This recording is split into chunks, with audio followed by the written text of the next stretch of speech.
Hi, I'm Mike Rogers. I'm a vascular surgeon here in Rome, Georgia.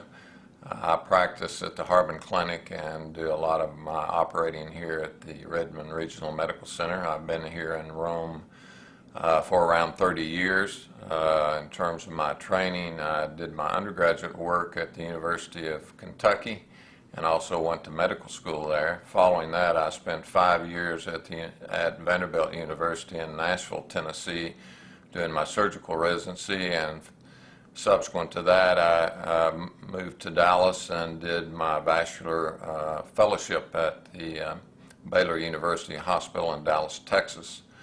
Following that, I moved to Rome, and I've been engaged in the active practice of vascular surgery since that time. People may wonder what a vascular surgeon actually does, and we actually take care of just about anything related to blood vessels in really all parts of the body except for the heart. We often see patients who have varicose veins. One of the most common things we see is probably blockages or occlusive disease in the vessels to the neck.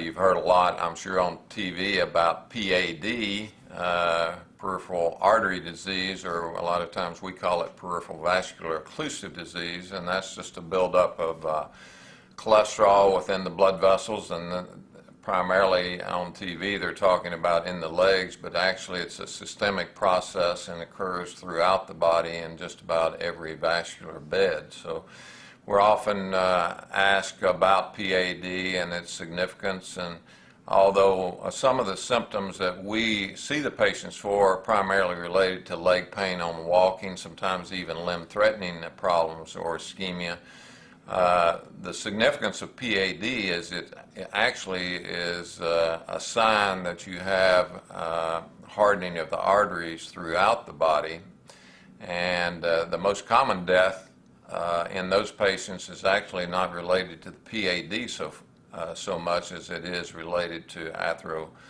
atheromatous disease involving the coronary arteries, and that just goes to show that it is more a systemic disease.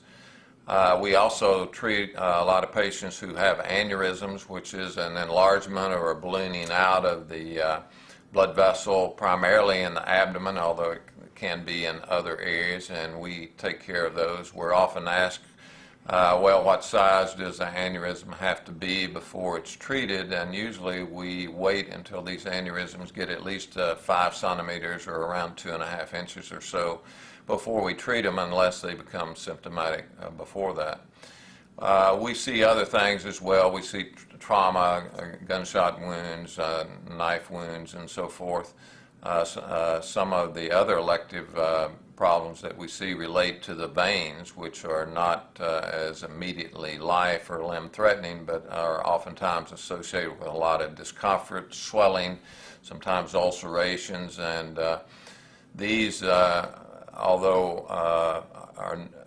they're not as threatening, they can cause a lot of symptomatology, and we often see patients with these problems.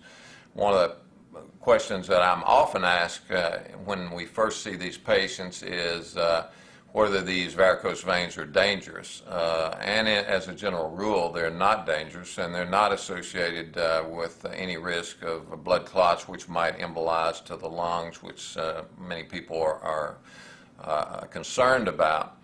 But they are something that we oftentimes treat if they are symptomatic and if the patients are having symptoms, pain, swelling, ulcerations, and so forth. So we see just about the broad spectrum of any sort of problem that's related to blood vessels, veins, arteries, wherever they might be found in the body.